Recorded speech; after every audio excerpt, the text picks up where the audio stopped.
जिसका हमें 1 साल से इंतज़ार था। 1 साल लग गया पूरा घर तैयार होने में। यह इंतज़ार अब ख़त्म हुआ, अब इसमें शिफ्ट होने की बारी आ गई। कुछ ही दिनों में घर का हवन है। घर की सफाई करनी बहुत ज़रूरी है। आंधी तूफान के कारण घर की दीवारों पर धूल जम गई। खिड़कियां बाद में लगने के कारण धूल अंदर तक आ जाती थी। इसे बनाते टाइम बहुत परेशानियों का सामना करना पड़ा। मिस्त्रियों से कुछ मतभेद होती थी। मिस्त्री अपने तरह से काम करना चाहते थे। चलो जो हुआ सब ठीक है। अब आगे कुछ शॉपिंग भी करनी है, पर्दे लाने हैं, हवन का बहुत सारा सामान भी आना है। नए घर के साथ साथ मेरे को अपने जीवन में भी कुछ नए नए बदलाव लाने हैं। पहला मेरा कदम है यूट्यूब चैनल खोलना। आगे देखते हैं और मैं अपने जीवन में क्या क्या बदलाव ला सकती हूँ। आप भी मेरे साथ जुड़ सकते हो। नए घर की लोकेशन हमारे पुराने घर की लोकेशन से काफ़ी अच्छी है। यहाँ पर काफ़ी हरियाली है। इसमें 2 साइड गली है, सन फेस का घर है। 2 रूम है, दोनों रूमों में खिड़कियाँ हैं, किचन में खिड़कियाँ हैं।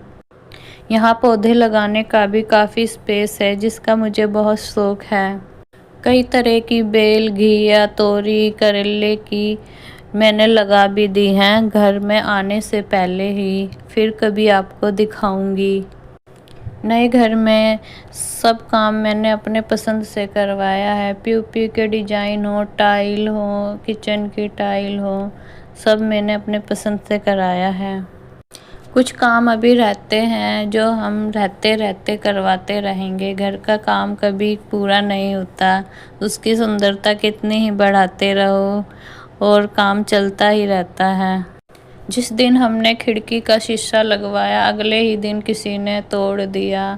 इससे पता चलता है कहीं भी चले जाओ जलस वाले लोग मिल ही जाते हैं। पर छोड़ो, ऐसे लोगों पर ध्यान देंगे तो वो हमारा ध्यान अपनी तरफ खींच लेते हैं और हम अपना कोई भी काम पूरा नहीं कर पाते जो वो चाहते हैं। जब हम अपनी मेहनत के बल पर कुछ करते हैं, चाहे वो छोटा ही हो, उसकी खुशी अलग ही होती है। ज़मीन खरीदना फिर उसे बनाना, यह मिडिल क्लास के लिए बहुत बड़ी बात होती है।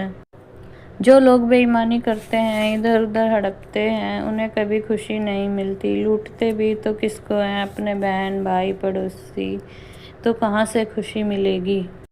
वह लोग इसी उधेड़-बुन में लगे रहते हैं कि कैसे किसका सुकून छीना जाए, कैसे किसी को लूटा जाए। यही षड्यंत्र रचते रहते हैं। वह सही रास्ते पर ना चल के गलत रास्ता अपनाता है, सबको लूटता है और सोचता है कि मैं बहुत समझदार हूँ।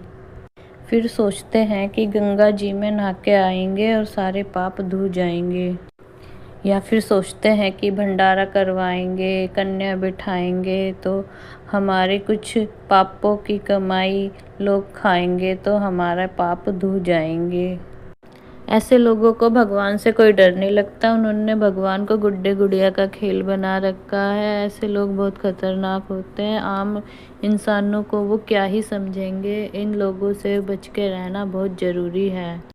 समझदारी इसी काम में है कि अपने कामों पे ध्यान दो, अपने तरीके से अपने आप को चलाओ। चलिए, कुछ दिन में हवन है घर का, हम इस घर में शिफ्ट हो जाएंगे, फिर देखेंगे कौन शीशा तोड़ता है, कौन क्या करता है। अब मिलेंगे हवन वाले दिन और मैं आपको दिखाऊंगी अपना अच्छे से पूरा घर। Okay, bye bye.